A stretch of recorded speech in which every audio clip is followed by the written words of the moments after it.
So ayan guys, good morning. Good morning, time check po tayo, 5 AM ng madaling araw.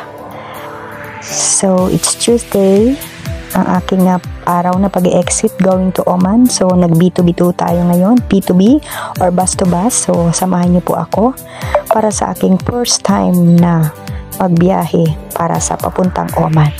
So guys, tara itutur ko kayo.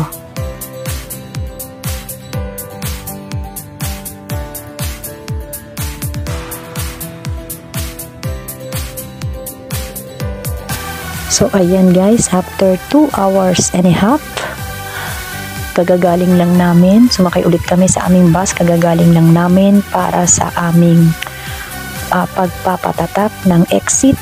So tinatakan ng aming passport sa isang lugar dyan, sa isang parang pinaka main office ng pag-exit from UAE going to Oman. Ayan yung guys. Kaya nasa bus na naman kami. Ang ibang kong mga kasama ay natutulog.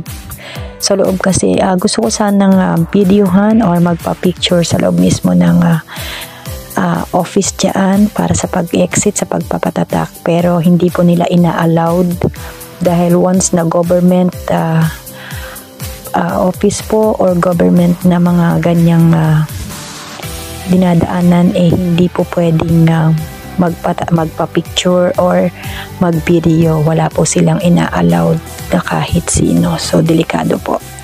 And then, after ko po dyan magpatatak, kinuha po ang aking ID, ng aking Emirates ID from my previous company. So, nakipag-usap po ako doon ng maayos.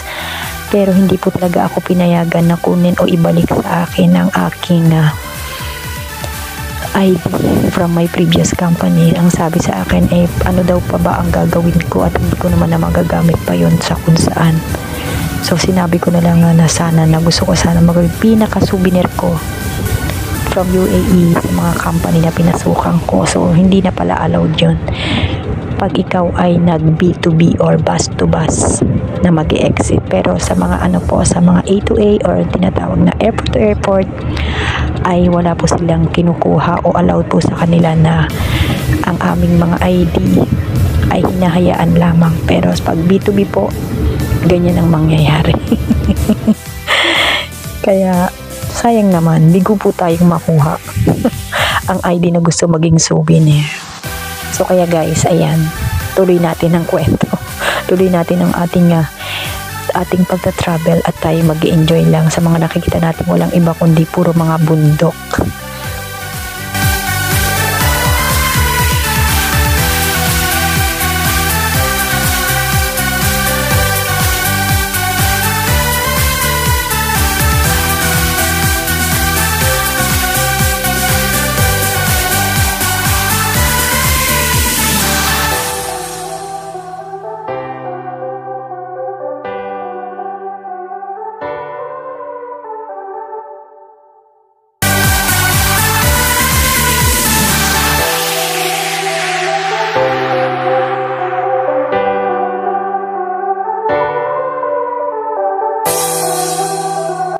Ayan, pagkatapos guys, nandito na tayo finally sa Oman. So, nagpatatak na po tayo dyan ng departure from UAE going to Oman na. Maraming salamat at nakapagpatatak na tayo para sa ating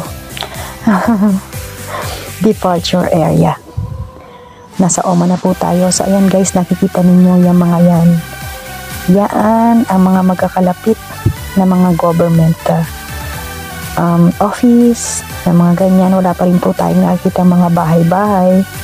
So tuloy pa rin po tayo sa ating biyahe na konting mga sasakyan at mga building or mga kung anong makikita nyo parang pinakabahay-bahay lang. So ayan na guys, yung time na yan is gutom na kami.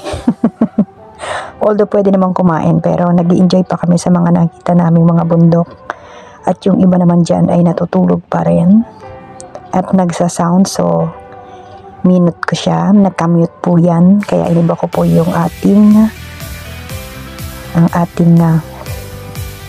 sounds, ang ating background sound.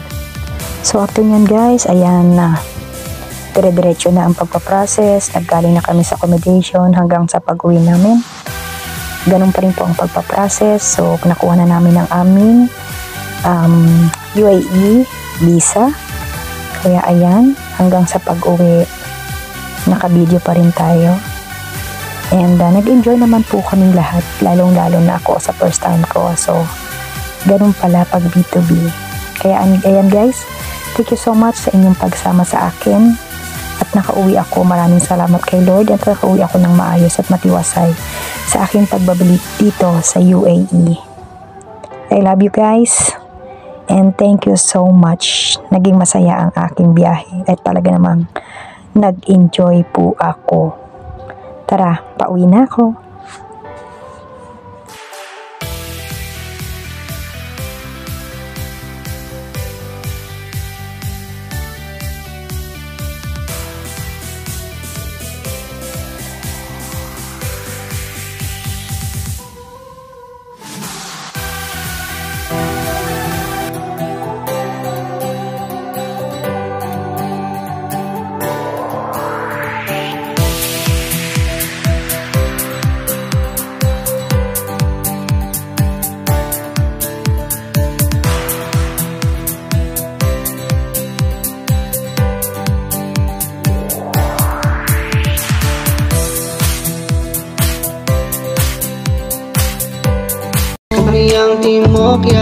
Kami ang Timokya, community na gamer, supporter din ang kapwa YouTuber.